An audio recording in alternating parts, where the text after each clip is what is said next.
क़ाल अल्लाहु तबारक व तआला फ़ी शान हबीबिहिल करीम इन्नल्लाह व मलाइकतहु युसल्लूना अलन नबिय्यि या अय्युहल्लज़ीना आमनू सल्लु अलैहि व सल्लिमू तस्लीमा। अल्लाहुम्मा सल्लि अला सय्यदिना व मौलाना मुहम्मदिन मअदनिल जूदी वल करम वालिहिल इकराम वब्निहिल करीम व अस्हाबिहि व बारिक वसल्लिम। सुब्हान रब्बिका रब्बिल इज़्ज़ति अम्मा यसिफून व सलामुन अलल मुरसलीन वल्हम्दुलिल्लाहि रब्बिल आलमीन। अस्सलामु अलैकुम व रहमतुल्लाहि व बरकातुहू।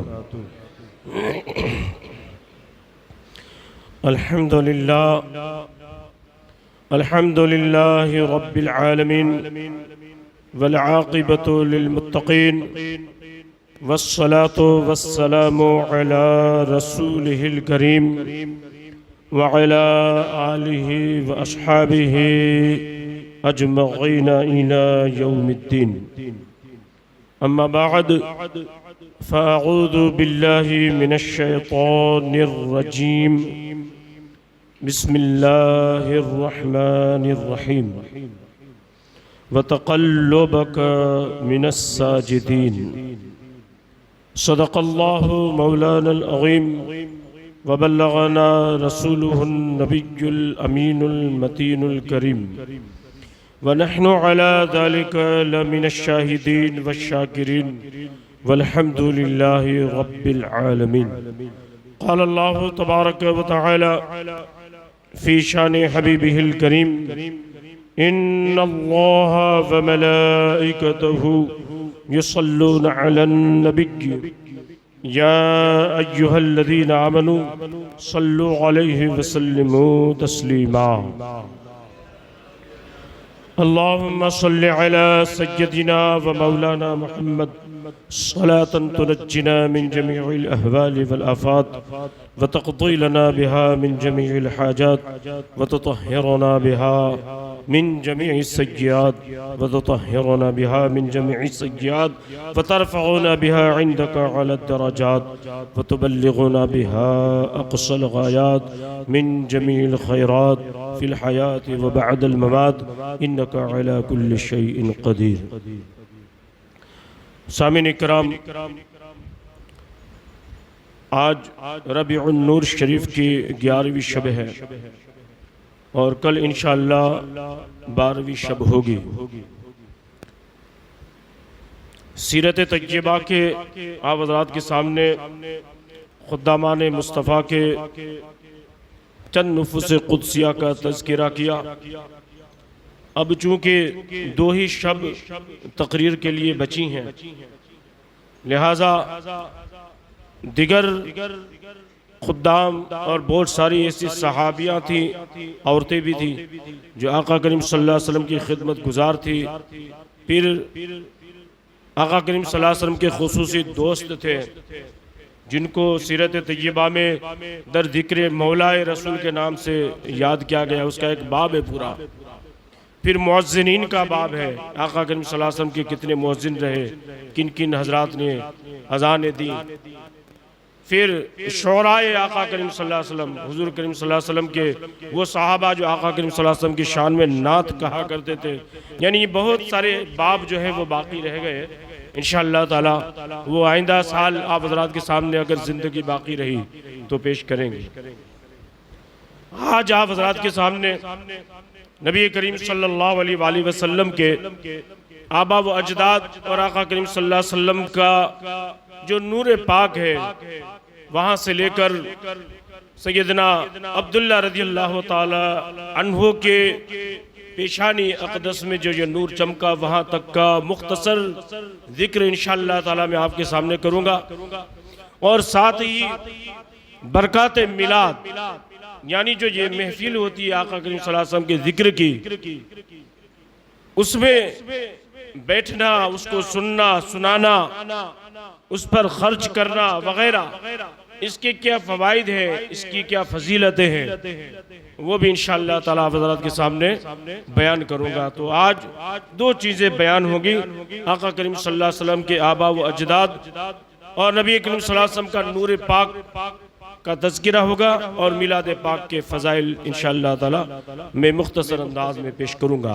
अल्लाह ताला मुझे हक़ बयान करने की तौफ़ीक़ अता फ़रमाए और हम सब को उस पर अमल की तौफ़ीक़ अता फ़रमाए, और जो मुझ नाचिज़ से टूटे फूटे अल्फाज में ये जो तज़किरा होता है अल्लाह अपने हबीब के सदक़े में अपनी बारगाह में से कबूल फ़रमाए। हम सब के लिए अल्लाह ताला उसे निजात का ज़रिया बनाए और मुझे अल्लाह ताला मुखलिस बनाए, इखलास के साथ सिर्फ़ और सिर्फ परवरदिगार आलम रब्बुल इज़्ज़त और उसके प्यारे हबीब की खुशनुदी के लिए ज़िक्र व अज़कार करने की तौफ़ीक़ अता फ़रमाए। कुरान मजीद की जो आये करीमा का एक जुज़ आपके सामने तिलावत किया, आका करीम सल्लल्लाहु अलैहि वसल्लम की शान में ये बहुत ही मुक़द्दस आये करीमा है। चुनांचे अल्लाह ताला इरशाद फरमाता है व तक़ल्लुबुका मिनस साजिदीन, यानी मेरे प्यारे हबीब सल्लल्लाहु अलैहि वसल्लम हमने आपको हमेशा सजदा करने वाले की जमातों में मुंतकिल करते रहे।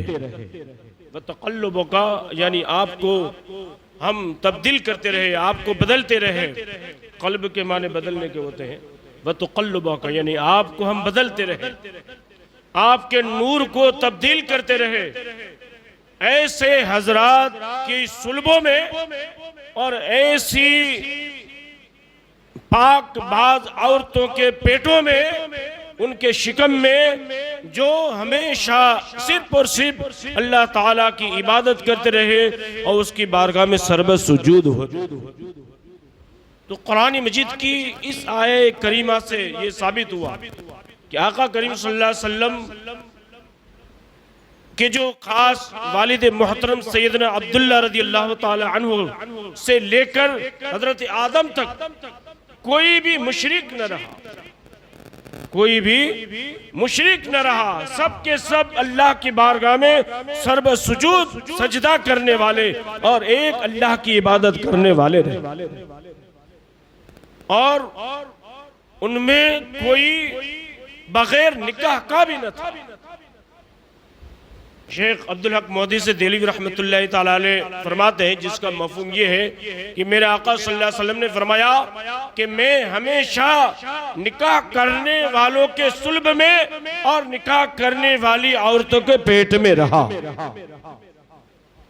एक वो जमाना था, खास करके अरब का अंदर इस तरीके का एक रवाज था कि कम ज़र्फ जो औरतें होती थी वो शुरफा जो अहले माल होते, शरीफ होते, ओहदेदार होते, उनको अपने आप को पेश करते बगैर निकाह के, और उनसे जो औलाद पैदा होती शरीयत मुतारा की नजर में तो वो हरामी है, लेकिन वो ऐसा समझती थी कि मैंने शरीफों को, इज्जत वाले को जन्म दिया है माज़अल्लाह रब्बिल आलमीन। और कुछ औरतें अपने आप को शरीफों के पास रखती, उनसे जिना करती, मुद्दत दराज तक उनके पास रहती और जिनाकारी होती, और चाहती तो उनसे निकाह होता, और उनसे जो औलादें होती उनको हलाल समझा जाता, और शरीयत की निगाह में ये सब हराम है। मेरे आका ने फरमाया अल्हम्दुलिल्लाह मेरे आबो अजदाद में एक भी ऐसा न रहा जिसने निकाह न किया, और मेरी उम्महात में एक औरत भी ऐसी न रही जिसने निकाह न किया। यानी मैं जिसकी सुल्ब में, पीठ में रहा, वो सब के सब ने निकाह किया, और जिन जिन औरतों के पेट में रहा उन सब औरतों ने जो है वो निकाह किया।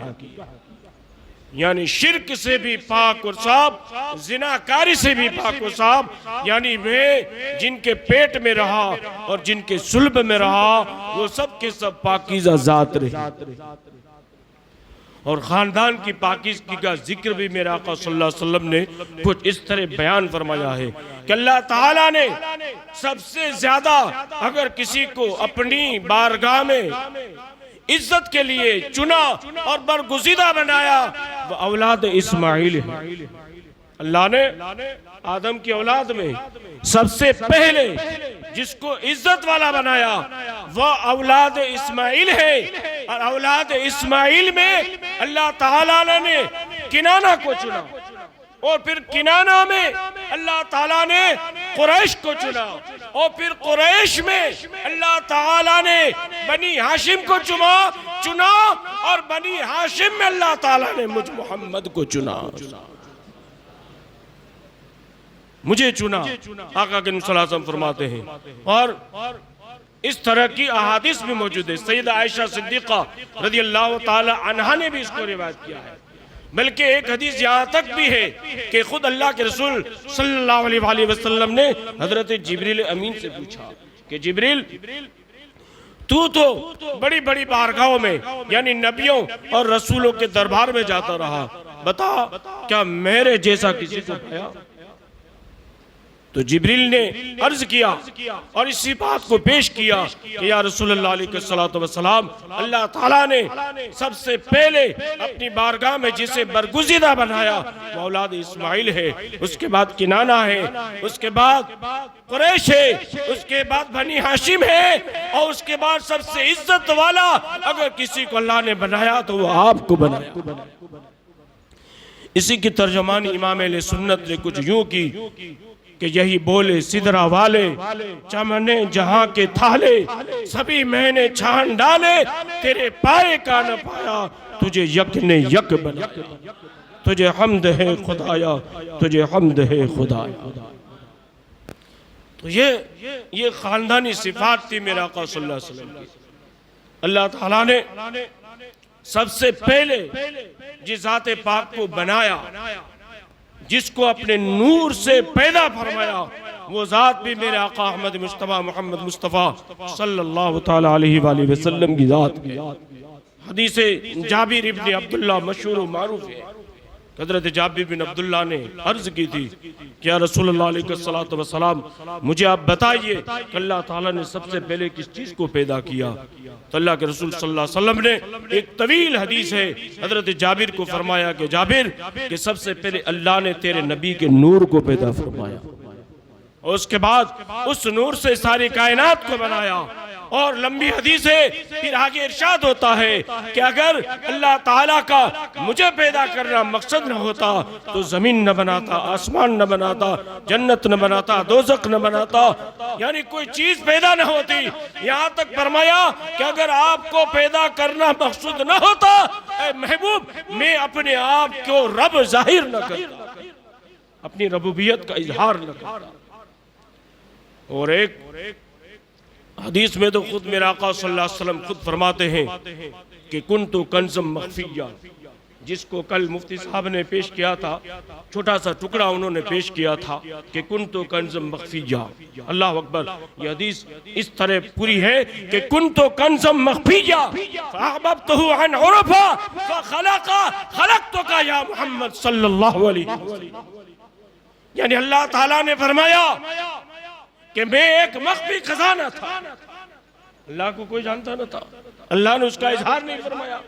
अल्लाह ने फरमाया ए हबीब, मैं एक मख्फी खजाना था, मैंने जब ये चाहा कि मैं पहचाना जाऊं तो सबसे पहले मोहम्मद मैंने तुझे पैदा कर दिया। यानी अल्लाह अपनी मारिफत के लिए आका करीम सल्लल्लाहु अलैहि वसल्लम को पैदा, उस नूर को अपने नूर से पैदा फरमाया।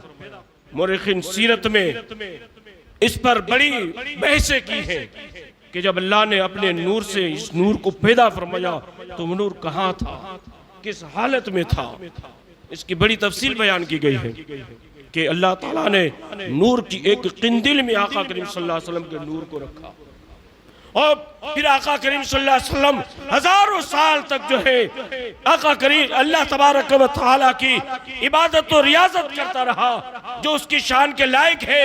उस नूर की शक्ल सूरत में अल्लाह ताला उसकी हम्द व सना बयान करता रहा। हजारों साल तक वो सजदे में रहा, हजारों साल तक वो कयाम में रहा, हजारों साल तक वो रुकू करता रहा, जिस तरीके से भी चाहा यानी उसकी हम्द व सना करता रहा। अल्लाह ने जब चाहा कि अब इस नूर से दूसरी मखलूक़ात को पैदा करना मकसूद है। फिर उस नूर से अलग अलग चीज़ों को अल्लाह ताला ने पैदा फरमाया। और एक हदीस में है कि अल्लाह ताला ने कलम को हुक्म फरमाया कि लिख। तो कलम ने पूछा कि मैं क्या लिखूं? तो अल्लाह ने हुक्म फरमाया कि ला इलाहा इल्लल्लाह लिख। कलम ने ला इलाहा इल्लल्लाह लिखा। फिर अल्लाह ने फरमाया अब मेरे महबूब का नाम लिख, उनकी अहवाल लिख और लोगों की किस्मत लिख वगैरह। यानी बात रिवायत में अल्लाह ने पहले अक्ल को पैदा फरमाया। यानी अलग अलग हदीसें इस चीज में वारिद है, लेकिन उलमा ने इन सारी बहसों पर जो है इस चीज पर इत्तेफाक किया है कि हकीकत यह है कि सबसे पहले अल्लाह ने अपने नूर से अपने हबीब के नूर को पैदा फरमाया। इसी पर इत्तेफाक किया है। अल्लाह अकबर। अब इस नूर से जिस चीज को पैदा करना मकसूद था पैदा हुआ। यहाँ तक के आदम अलैहिस्सलाम को जब अल्लाह ने पैदा फरमाया, उनकी पैदाइश का वाक़या भी तवील है, लेकिन यहाँ सिर्फ नूर पाक के मुस्तफ़ा का जिक्र करना मकसद है। तो मैं आपको इशारे में बताऊं कि जब आदम अलैहिस्सलाम का खमीर तैयार हो गया और शक्ल इंसानी में आदम अलैहिस्सलाम की जो है शक्ल पूरी तैयार हो गई, अल्लाह ताला ने आदम अलैहिस्सलाम की पेशानी अक़दस में नूर पाक मुस्तफ़ा सल्लल्लाहु अलैहि वसल्लम को जलवगर किया। और अल्लाह ने फरिश्तों को जो हुक्म दिया कि सब तुम सजदा करो इसे। उलमा फरमाते हैं कि जाहिर में तो ये सजदा जो है वो आदम को था, हकीकत में ये सजदा नूर मोहम्मदी को था। और अल्लाह ने इस नूर पाक के सदक़े में आदम अलैहिस्सलाम को जो फैज़ियाब किया, वो कितना फैज़ियाब किया, कितना फैज़ियाब किया। अल्लाह अकबर। उलमा लिखते हैं, अल्लामा ज़रक़ानी ने मवाहिब लदुनिया में लिखा, अरे अल्लामा इब्ने हजर अस्क़लानी ने, इब्ने हजर मक्की ने और मदारिजुन नबूवत शरीफ में अब्दुल हक मुहद्दिस दहलवी ने और दिगर सीरत निगारों ने जो है इस पर तवील जो है वो जिक्र किया। अल्लाह कि अल्लाह के रसूल सल्लल्लाहु तआला अलैहि वसल्लम के नूर पाक के सदक़े में आदम अलैहिस्सलाम को जो फैज़ियाब किया गया, उस फैज़ियाब में जो है जो बातें हुई, जो इल्म अल्लाह ने अता फरमाया, उसमें लिखते हैं कि अल्लाह ताला ने आदम अलैहिस्सलाम को आका करीम सल्लल्लाहु अलैहि वसल्लम के नूर के सदक़े में 7 लाख जुबानों का इल्म अता फरमाया। कितना इल्म अता फरमाया? 7 लाख जुबानों का इल्म अल्लाह ने अता फरमाया। इस पर मुर्रिखीन ने बहस की है कि अल्लाह ताला ने 7 लाख जुबानें क्यों सिखाई। तो मुर्रिखीन लिखते हैं कि आदम अलैहिस्सलाम के ज़ाहिरी ज़माने से लेकर क़यामत तक जितनी जुबानें पैदा होंगी उसकी तादाद 7 लाख है। मतलब ये कि अल्लाह को जितनी जुबानें पैदा करना मकसद था, सारी जुबानों का इल्म हुजूर के सदक़े में अल्लाह ने आदम को अता फरमाया। अल्लाह अकबर। आप गौर करें, जिसके सदक़े में आदम को अल्लाह ताला ने इल्म की जो है चमक बख्शी, उस आदम के इल्म का ये आलम है, तो मुस्तफ़ा जाने रहमत के इल्म का आलम क्या होगा। अल्लाह अकबर। ये 7 लाख जुबान है। और फिर कुरान मजीद में अल्लाह ताला ने जो जिक्र फरमाया है कि अल्लाह ताला ने आदम अलैहिस्सलाम को अस्मा का इल्म दिया, वो भी नूर पाक के सदक़े में दिया। तो अल्लामा आदम अस्मा कुल्लहा, अल्लाह ताला ने आदम को अस्मा का यानी नामों का इल्म अता फरमाया, नामों का इल्म अता फरमाया। और फिर तुम अरदहुम अलल मलाइका, फिर फरिश्तों से फरमाया कि तुम ये कहते हो कि ऐसे शख्स को पैदा करेगा जो खूनरेज़ी करेगा, जो फसाद फैलाएगा। तो मैंने तुमको कहा था इन्नी आलम मा ला तालमुन, कि जो मैं जानता हूं वो तुम नहीं जानते। तो इसकी झलक देखो।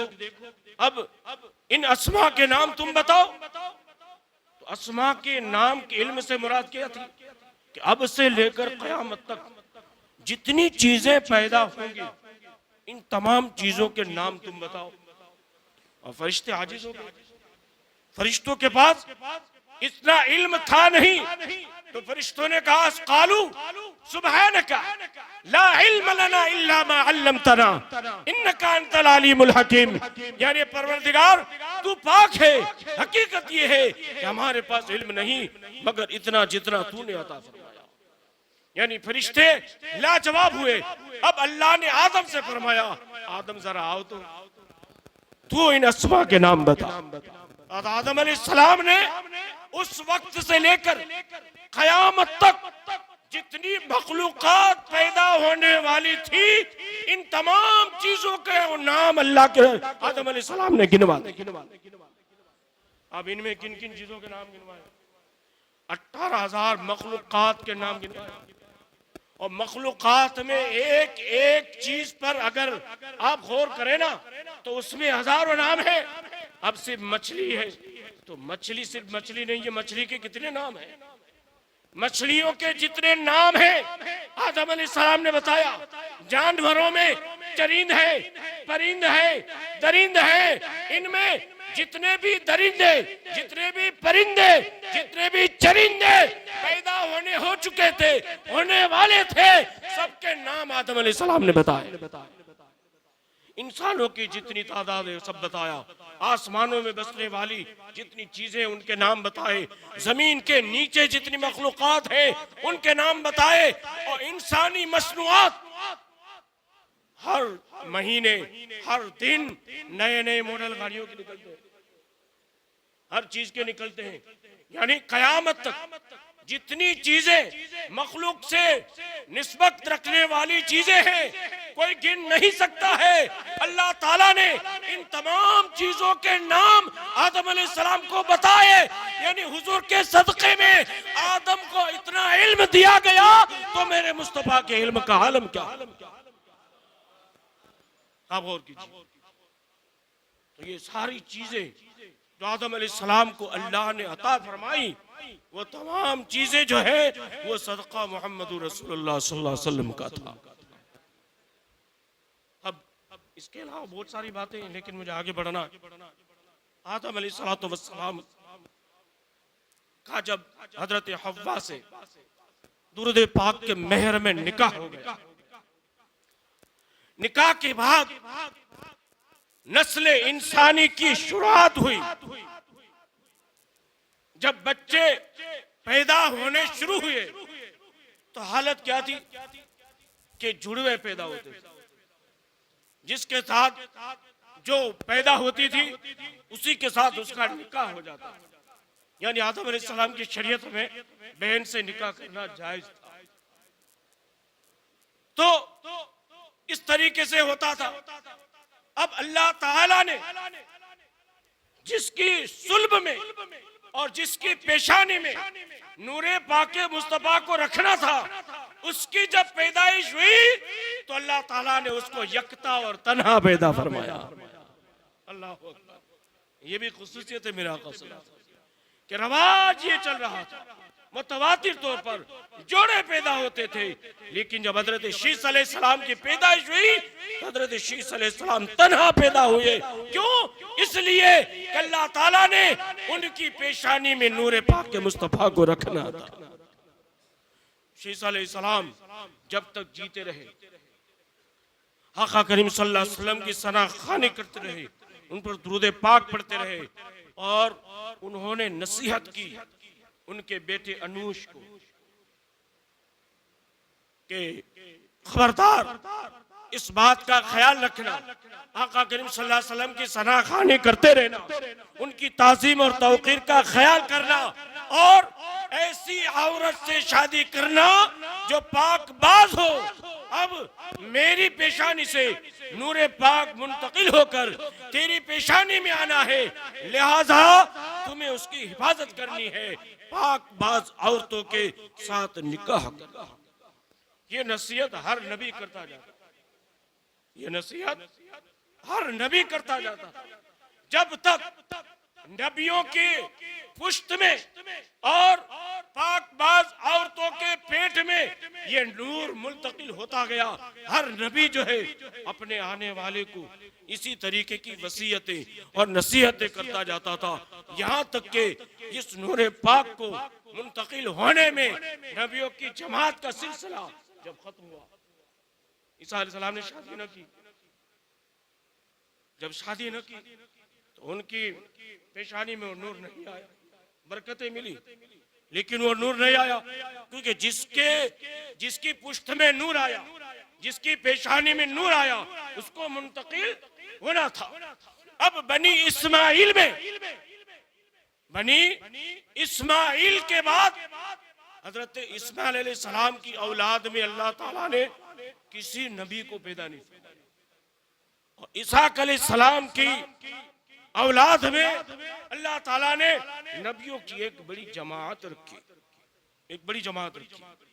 अब इस्माइल अलैहिस्सलाम ही की औलाद में 21वें पुश्त में आका करीम सल्लल्लाहु अलैहि वसल्लम की 21वीं पुश्त में अल्लाह के रसूल सल्लल्लाहु अलैहि वसल्लम ने अपना जो शजराए नसब बयान किया। आज शजरे बयान करने का एक फैशन चला है, लोगों को शजरे बयान करने का बहुत शौक है, बहुत बयान होते हैं, लेकिन मेरे आका जैसा इल्म तो किसी के पास नहीं है। मैंने कई किताबें खंगाल डाली आका करीम सल्लल्लाहु अलैहि वसल्लम के शजराए नसब के लिए, लेकिन सबने यही लिखा, यहाँ तक कि हदीस का जिक्र भी किया गया कि आका करीम सल्लल्लाहु अलैहि वसल्लम भी जब अपना शजरा बयान करते तो हजरत अदनान तक बयान करते, और हजरत अदनान आका करीम सल्लल्लाहु अलैहि वसल्लम के 21वें दादा है, 21वीं पुश्त तक बयान होता, उसके आगे मेरा आका बयान न फरमाते। तो अदनान की पेशानी में नूर पाक मुस्तफा आया। उसके बाद उनकी औलाद में होते होते होते होते ये नूर पाक जो है वो तब्दील होता रहा, मुंतकिल होता रहा। अदनान के नूर से उनकी बीवी के पेट में आया, उनसे फिर किसी और की पुश्त में आया। इस तरीके से ये नूर जो है मुंतकिल होता रहा। जिसकी पेशानी में और जिसकी पुश्त में और जिस औरत के पेट में वो नूर मुंतकिल होता, अल्लाह उन सबको बरकतों वाला बना दे। लोग पहचान लेते कि इस पेशानी में नूर पाक मुस्तफा है। अब हर एक का जिक्र करना तो मुमकिन नहीं है। जब ये नूर इस तरीके से मुंतकिल होते होते सैयदना अब्दुल मुत्तलिब की पेशानी में वो नूर आया। अल्लाह अकबर। अब्दुल मुत्तलिब का नाम अब्दुल मुत्तलिब नहीं है, उनका नाम हकीकत में उनका नाम अब्दुल मुत्तलिब नहीं है, उनका नाम शैबा है। और शैबा के माने सफेदी के होते हैं। जब वो पैदा हुए तो उनके सर में कुछ बाल सफेद थे और ये नेक फाल की निशानी हुआ करती थी, तो उनके दादा ने, उनके वालिद ने उनका नाम शैबा रख दिया। उनके चचा का नाम मुत्तलिब था और हजरत अब्दुल मुत्तलिब के वालिद का जल्द इंतकाल हो गया था उनके बचपने में, तो अब्दुल मुत्तलिब को मुत्तलिब ने पाला था, तो उनके पालने की वजह से उनका नाम अब्दुल मुत्तलिब हो गया। बहरहाल अब्दुल मुत्तलिब बड़े नेक खसलत थे, आबिद जाहिद थे, बहुत ही परहेजगार शख्स थे। और जिसकी पेशानी में, जिसकी पुश्त में नूर पाक मुस्तफा आए और अल्लाह ने जिसको इसके लिए मुंतखब किया हो, वो बदबख्त तो हो ही नहीं सकता, वो गुनहगार और गुनाहों की तरफ बढ़ने वाला हो ही नहीं सकता है। अल्लाह अकबर। एक मर्तबा हरम काबा में सोए हुए थे, हरम काबा में वो सोए हुए थे और अचानक कुदरती तौर पर उन पर एक फजल हुआ। फजल ये हुआ कि कुदरती तौर पर उनको कोई सर में तेल लगा गया है और कमगी भी कर गया है, उनकी आंखों में कोई सुरमा भी लगा के गया है, अच्छी से अच्छा खूबसूरत और खुशबूदार लिबास भी पहनाया गया है। यानी हजरत अब्दुल मुत्तलिब सोए तो कुछ अलग हालत थी और जब उठे तो दुल्हे जैसी हालत थी। हैरान रह गए, खुद उठे, लोगों ने देखा तो परेशान हो गए। अब्दुल मुत्तलिब यहाँ आराम कर रहे थे, तब तो ये पोजीशन न थी और अब ये पोजीशन क्या है। उस जमाने में दस्तूर था कि लोग, ऐसी कोई हैरत अंगेज बात होती तो काहिनों का दौर था, वो काहिन के पास जाते और उससे पूछते तो वो जवाब दे तो उस पर अमल किया जाता। तो किसी काहिन के पास जाकर के पूछा, अब्दुल मुत्तलिब की ये हालत हुई, आप क्या कहते हैं? अल्लाह अकबर। तो काहिन ने बताया कि नबी आखिर ज़मा का नूर इनकी पेशानी में आ गया है और अल्लाह का ये हुक्म है, इनका निकाह कर दो। उनका निकाह कर दिया। अब हजरत अब्दुल मुत्तलिब रज़ी अल्लाह ताला अन्हु के यहाँ तकरीबन बाज़ रिवायत के मुताबिक 13 बेटे हुए और बाज़ रिवायत के मुताबिक 12 बेटे हुए। वल्लाहु अलम बिस्सवाब। बहरहाल बहुत कसरत के साथ उनकी औलाद हुई। अब्दुल मुत्तलिब रज़ी अल्लाह ताला अन्हु का वो वाक़या भी मशहूर है। उन्हीं के ज़माने में अबरहा बादशाह ने उन ऊपर ये काबा मौसमा के ऊपर हमला आवर होने की कोशिश की थी। उसकी भी वजह मुर्रिखीन ये लिखते हैं कि यमन के बादशाह अबरहा को जब ये पता चला कि मक्के में एक अल्लाह का घर है काबा जिसको कहा जाता है, लोग उसकी बड़ी इज्जत करते हैं, उसका तवाफ करते हैं, बड़े चढ़ावे चढ़ाते हैं और उसकी बड़ी खातिर और तवाज़ु करते हैं। तो उसने एक आदमी को भेजा कि जाकर देख के आओ कि काबा किस तरीके का बना हुआ है। उसको ऐसा हुआ कि खूबसूरत घर वगैरह कुछ बना हुआ हो, लेकिन जब उसका नुमाइंदा ने आकर के देखा तो वो तो पत्थरों का एक घर है और लोग उसकी बड़ी ताज़ीम और तौक़ीर करते हैं, उसका तवाफ़ करते हैं, वहाँ हज करते हैं, चढ़ावे चढ़ाते हैं और ऐसी इज्जत किसी घर की नहीं जाती है। उसने खबर दी तो कहा कि हम यमन में अल्लाह का घर बनाएंगे। उसने काबे के मुकाबले में एक हसीन और जमील यमन में घर बनाया जिसमें सोने चांदी हीरे जवाहरात वगैरह जो है उसने उसमें जड़े। वो ये सोच रहा था कि खूबसूरती की वजह से इज्जत मिलती है। अल्लाह अकबर। जब बन गया तो उसने ऐलान करवाया कि लोगों, मक्का तो जाते हो तुम, कभी यमन में आओ, हमने भी अल्लाह का एक घर बनाया है, यहाँ तवाफ करो, ये करो, वो करो। ये खबर जब हिजाज मुकद्दस के लोगों को जब खबर पहुंची तो एक शख्स ने जाकर वहां अबरहा बादशाह के बनाए हुए घर में पलीदी कर दी, यानी वहां इस्तंजा कर दिया। जब सुबह के वक्त यमन के बादशाह अबरहा का बनाया हुआ जो घर था उसको दरवाजा खोला गया तो वहां तो नजासत थी, बू आ रही थी। तो वो गुस्से में आया और कहा कि अब मैं मक्के के काबे को ढाक कर रहूंगा माज़अल्लाह। मुख्तसर ये कि उसने बहुत सारे हाथी मंगवाए, एक बहुत बड़ी जमात तैयार की और उसके पास एक हाथी सफेद रंग का था और उस इलाके में सफेद रंग के जो हाथी होते थे वो ऐसे होते थे जिसको इंसान की तरीके से समझाया जा सकता था। वो जिस तरह उसका मालिक कहे उस तरीके से वो नाचने को कहे तो नाचे, वो चलने को कहे तो चले, वो किसी को मारने को कहे तो मारे। इस तरीके की उसमें एक कला होती थी। तो उसने इसी तरीके से अपने हाथी को तैयार किया था। उसने अपने हाथी का नाम भी महमूद रखा, सफेद हाथी था। अल मुख्तसर वहां से वो काफिला चला। हरम से पहले हरम में दाखिल न हुआ था, इससे पहले बाहर उसने अपना खीमा रखा और अपने आदमियों को भेजा, कुछ हाथियों को भेजा। जितने भी मक्कतुल मुकर्रमा के लोगों के वहाँ मवेशी, ऊंट, बकरियां वगैरह जो चढ़ते थे जानवर, उन सबको हिलाकर भगाकर वो अपनी मिल्कियत में कर लिया। अब ये खबर अब्दुल मुत्तलिब को पहुंची, इस तरीके से हुआ है और इस इरादे से अबरहा आया। अल्लाह अकबर। अब देखिए नूरे पाक के मुस्तफ़ा का जलवा देखिए, सुभान अल्लाह। हजरत अब्दुल मुत्तलिब रज़ी अल्लाह ताला अन्हु अबरहा बादशाह को केला भेजा कि मैं आपको मिलने के लिए आता हूँ। उसने कहा ठीक है आइए। वो ये सोचा था कि अब्दुल मुत्तलिब मुझे मिलने के लिए इसलिए आ रहा है कि वो मुझे कहेगा कि आप ऐसा न कीजिए वगैरह, दरखास्तें कुछ करेगा। लेकिन उसे क्या पता था कि अब्दुल मुत्तलिब क्या कहेगा और उसके आने के बाद हालत क्या होगी। मुर्रिखीन लिखते हैं सुभान अल्लाह, अब्दुल मुत्तलिब रज़ी अल्लाह ताला अन्हु उसे मिलने के लिए गए। अबरहा बादशाह ने अपना वो महमूद सफेद हाथी उसे अपने जो ऑफिस उसने बनाई हुई थी उसके बाहर उसको जो है बांध करके रखा और इस तरीके से रखा था कि तख्त पर बैठे बैठे हाथी पर उसकी नजर पड़ी। और अब्दुल मुत्तलिब आए तो वो देखे कि क्या हालत होती है। अल्लाह अकबर। जब हजरत सैयदना अब्दुल मुत्तलिब रज़ियल्लाहु ताला अन्हु तशरीफ लाए और महमूद हाथी ने जैसे ही अब्दुल मुत्तलिब को देखा तो उस हाथी ने बढ़कर अब्दुल मुत्तलिब के कदमों पर सजदा किया, अब्दुल मुत्तलिब के पैरों को चूमने लगा। ये नूरे पाक मोहम्मद रसूलुल्लाह सल्लल्लाहु अलैहि वसल्लम का जलवा था। अल्लाह के हाथी उसको क्या समझती, उसको नूरे पाके मुस्तफा नजर आया, उसने सजदा किया, कदमों को चूमा। अबरा देखकर हैरान हो गया। अभी इसी हैरानियत में था, अब्दुल मुत्तलिब दरवाजे में दाखिल हुए, उस पर ऐसा रोब पड़ा, अपना तख्त छोड़कर नीचे आ गया, अब्दुल मुत्तलिब का हाथ पकड़कर अपने तख्त पर बिठा दिया। ये नूरे पाके मुस्तफा की अजमत थी। एक जालिम बादशाह जो जुल्म करने आया है, अब्दुल मुत्तलिब को देखकर वो मरऊब हो गया। अब अब्दुल मुत्तलिब को कहता है वो कि बताइए आप कैसे आए।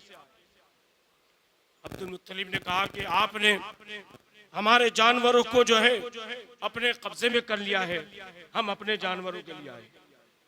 अब हैरान हो गया, कहा कि और कुछ बात करने आप नहीं आए, आपको पता है मैं किस लिए आया हूँ, या आपके यहाँ जो अल्लाह का घर काबा बना हुआ है मैं उसको ढाने आया हूँ, इस बारे में आप कोई बात नहीं करेंगे। कहा कि नहीं, इस बारे में मैं कोई बात करने नहीं आया।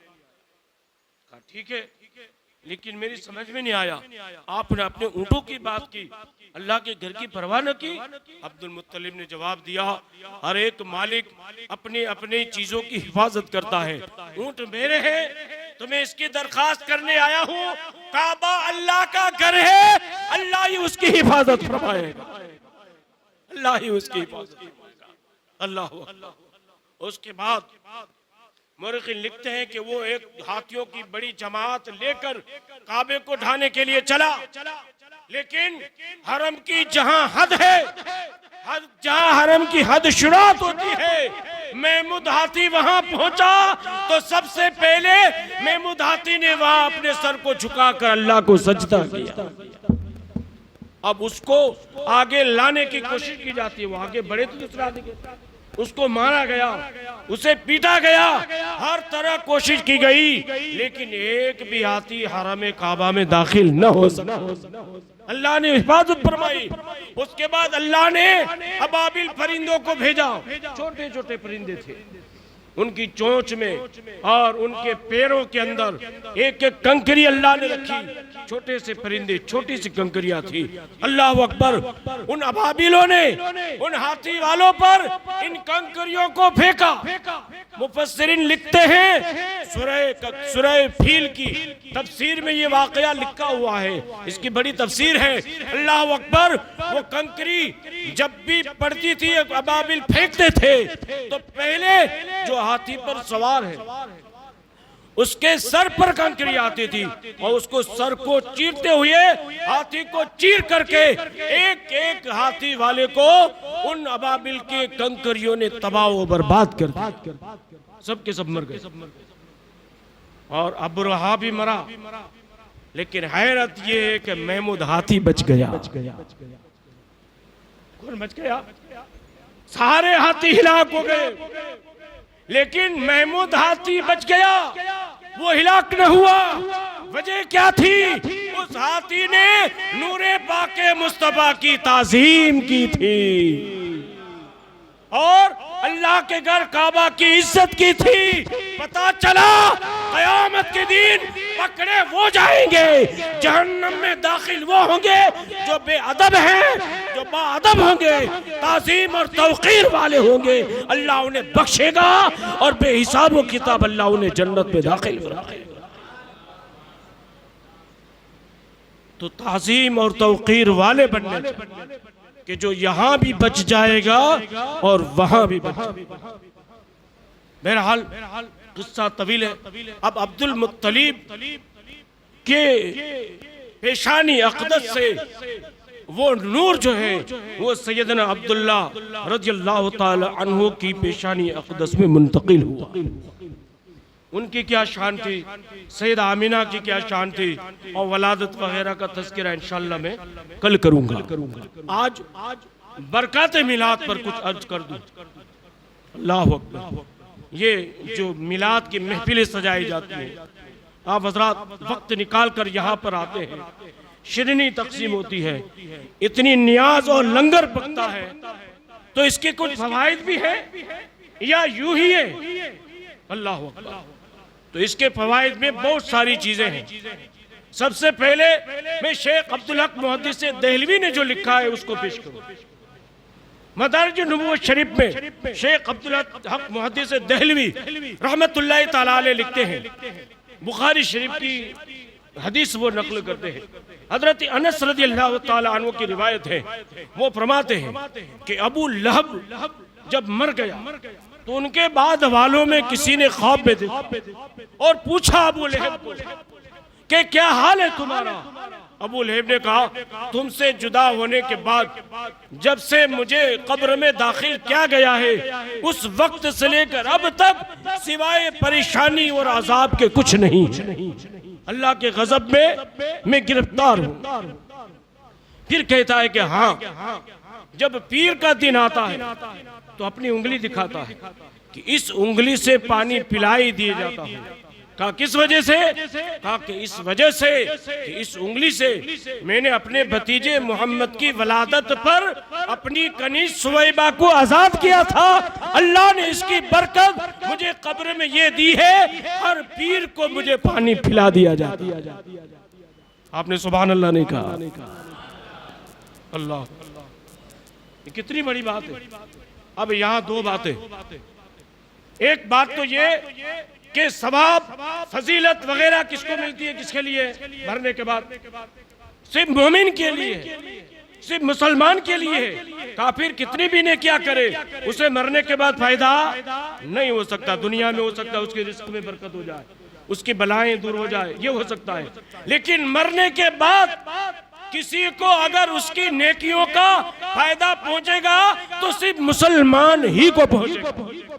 खैर मुस्लिम को उसकी नेकी अच्छाइयों का जो फायदा कब्र में और क़यामत में नहीं मिलेगा। लेकिन ये खुसूसियत है मेरे आका की कि हुजूर की खुशी का इजहार किया तो अल्लाह ने एक गैर मुस्लिम को कब्र में फायदा। अल्लाह अकबर। और दूसरी बात ये कि अबू लहब तो हुजूर को अपना, अभी तो ऐलान नबूवत नहीं हुआ, पैदा हुआ है, तो नबी समझ करके ये काम नहीं किया है। ओ नबी या रसूल समझ करके ये काम नहीं किया है, उसने तो अपने भतीजे की पैदाइश की खुशी में यह काम किया।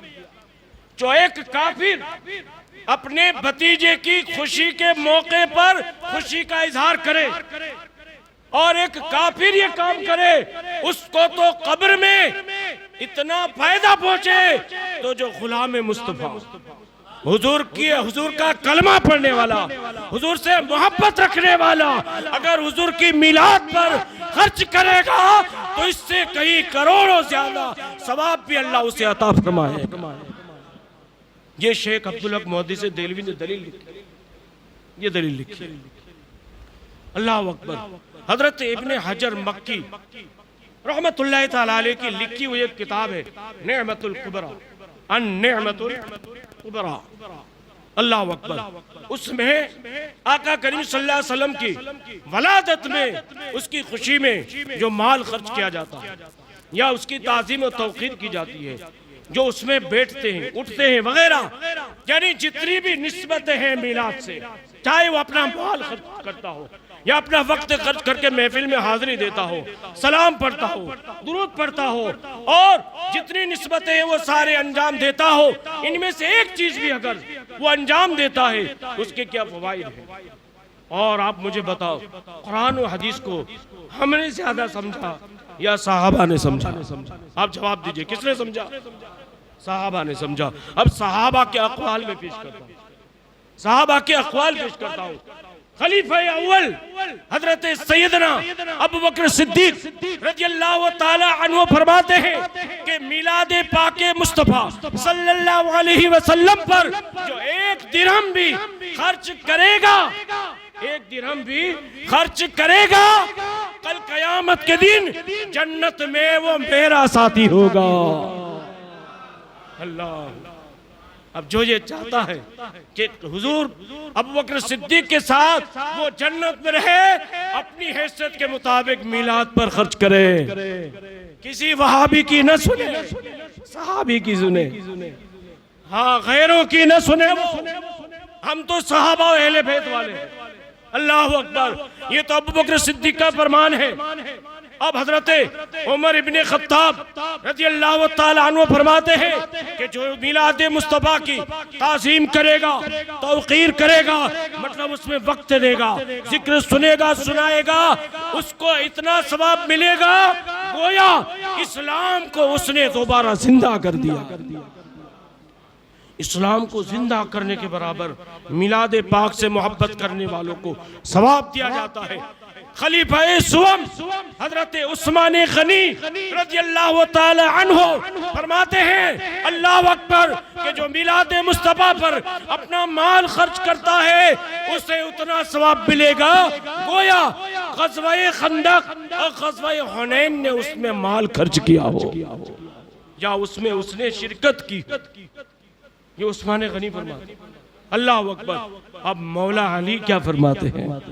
अल्लाह हजरत मौला अली करमल्लाहु ताला वजहुल करीम फरमाते हैं कि जो ये चाहता हो कि दुनिया से वो ईमान के साथ जाए, जो ये चाहता हो उसका खातिमा बिल खैर हो, तो जो मिलाद मुस्तफ़ा सजाएगा, उसकी ताज़ीम और तौक़ीर करेगा, उस पर निस्बत रखने वाली किसी चीज़ में भी हिस्सा लेगा, अल्लाह ताला उसको ईमान के साथ उठाएगा। अल्लाह। ये बरकाते मिलाद हैं। लोग बड़ी सुस्ती करते हैं, बड़ी सुस्ती करते हैं, और मैं उनकी बुराई नहीं करता, लेकिन जो सिर्फ और सिर्फ नियाज से मकसद रखते हैं, सिर्फ लज्जत और टेस्ट से मतलब रखते हैं, मुझे उनकी कम नसीबी, उनकी हिरमा नसीब पर रहम आ रहा है कि आका का उम्मती हो, हुजूर का नाम लेवा हो और मकसद उसका सिर्फ वोटी हो। अल्लाह अकबर।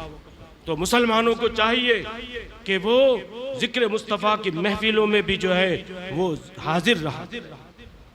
अगर यहाँ नहीं भी आ सका है तो कम से कम सोने से पहले 2-4 नात शरीफ सुन करके सोया करे। दुरूद पाक का विर्द करना अपना मकसद हयात बना ले। वो न सिर्फ किसी इबादत गाहों में, मसाजिद में और मदरसों में, बल्कि दुरूद पाक की महफिल मुसलमान के घर घर में होनी चाहिए। हम अपनी दुकानों में दुरूद पाक पढ़ें, अपनी ऑफिसों में दुरूद पाक पढ़ें, अपने घरों में दुरूद पाक पढ़ें, बल्कि कोशिश करें कि चलते फिरते दुरूद पाक। बीच में मैंने हजरत रबिया इब्ने काब की सीरत बयान की थी। उस वक्त मुझे दुरूद पाक की फजीलत की एक हदीस बयान करनी थी, लेकिन मैं उस वक्त भूल गया था, अभी याद आ गई मुझे। पेश करके अपनी तकरीर में पूरी करता हूँ। आप थोड़ी तकलीफ बर्दाश्त कर लीजिए, आज का दिन है, कल का दिन है, फिर तो इस तरीके की महफिलें कहाँ नसीब। अल्लाह पूरी ज़िंदगी इस तरीके की महफिल हमें नसीब फरमाए। हम घर में बैठे तो अपनी फैमिली को भी इस तरह जिक्र मुस्तफ़ा सुनाए, ऐसा ज़ौक़ शौक़ दे। और देखिए, मुझे मजमे से मतलब ही नहीं होता है। आपको पता है कि आधी तकरीर में तो मेरी आंखें बंद होती है। मुझे कुछ मतलब नहीं है कि 5 आदमी आए, 10 आए कि 50 आए। नुकसान में वो है जो आता नहीं, नुकसान में वो है जो आता नहीं।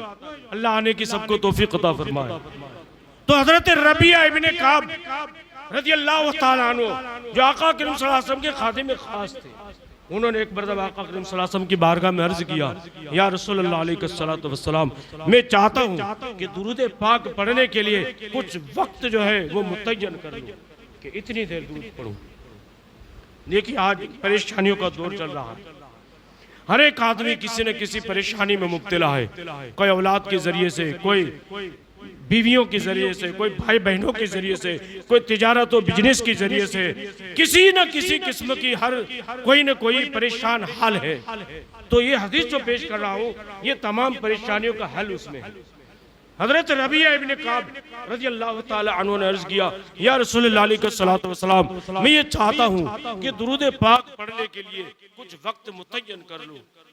तो आका ने फरमाया, बहुत अच्छा है, कहा कि मैं चाहता हूं कि 24 घंटे के 4 हिस्से करूं और उसमें से पाव हिस्सा, चौथा भाग मैं सिर्फ आका करीम सल्लल्लाहु अलैहि वसल्लम आप पर दुरूद पढ़ने के लिए मुकर्रर कर लूं।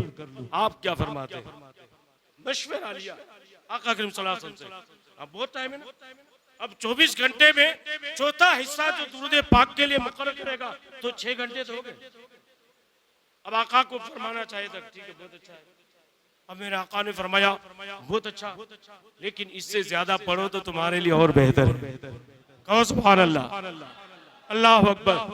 चौथा हिस्सा तो पढ़ने पर भी आका ने फरमाया मैं ये चाहता हूँ मेरा उम्मती इससे भी ज्यादा दुरूद पढ़े। हुजूर ने फरमाया ठीक है, लेकिन इससे ज्यादा पढ़ो तो और ज्यादा बेहतर है। कहा ठीक है आका आप फरमाते तो मैं दिन का आधा हिस्सा दुरूद पाक में सर्फ करूं। अल्लाह अकबर। मेरा आका ने फरमाया ठीक है, लेकिन इससे भी ज्यादा पढ़े तो और ज्यादा बेहतर। कहा कि फिर ऐसा करता हूँ मैं पौना हिस्सा जो है वो दुरूद पाक पढ़ने के लिए मुकर्रर करता हूँ। आका ने फरमाया ठीक है, लेकिन इससे ज्यादा पढ़े तो तुम्हारे लिए बेहतर है। अब रबिया इब्ने काब समझ गए कि हुजूर का मकसद क्या है।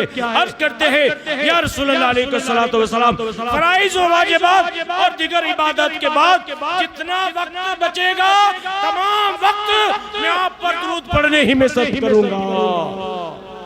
अल्लाह अल्लाह। जब रबिया इब्ने काब ने अर्ज किया, अब मेरे आका फरमाते रबिया अगर तूने ऐसा किया तो ये काम तेरे लिए दुनिया में भी काफी है और आखिरत में भी काफी है। तुम्हारी तमाम परेशानियां दुरूद पाक के सदक़े में दूर हो जाएंगी और तमाम तर बरकत अल्लाह ताला तुम्हें अता फरमाएगा।